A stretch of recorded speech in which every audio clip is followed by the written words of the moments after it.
nagiging premature yung pagkasira niya. Kumbaga, instead na masisira siya in 7 years, ganyan, 5 years na lang. So, power on, start. Yan, problema nito ay pumasok ang tubig. Galing sa gripo. Ano yung valve, pwede siya i-adjust. Kita naman po dito ito.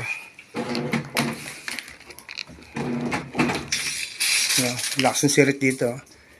Ibig sabihin, washing machine po talaga problem niya. Last week may napuntahan akong ganito sa Paranaque. Hindi magawa ng kausap niyang Kuya, ano pa siya nagamit pa siya ngayong week na to.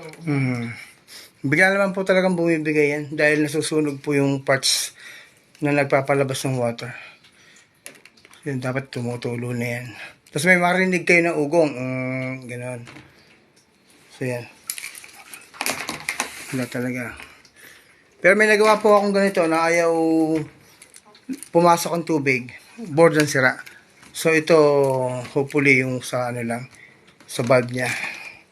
Kabisado ko naman na po ito. Kaya yan, diretsong gawa na po yan. Tapos ko lang po muna yung spin dry. Para sure na wala ibang problem.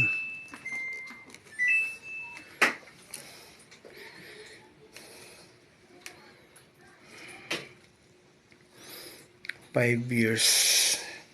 Maganda po rito, hindi siya inverter. Kasi pag inverter kasi usually pag nasira na yan, mahal ang pyesa. Ito maganda to na hindi inverter. Pero recommended ko to, itong Samsung na to. Tsaka LG. Yung mga ibang brand, mga mahirap na ang pyesa pag nasira. Take ko lang po siya, bago ko siya galawin. Para sure ako na yun lang talaga ang problema na pinag-usapan natin.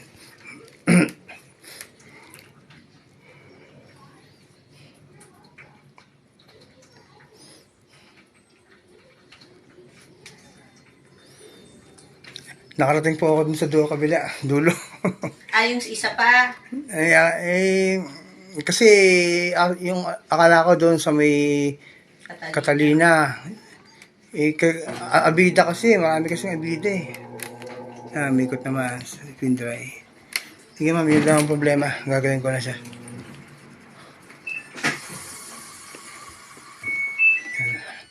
Hopefully in 10 minutes tapos. Ito po kasi yung board na to, pag ito ang problem, kaya ko rin i-repair. Medyo matagal lang ang paggawa. Pampaki-up po yung water niya.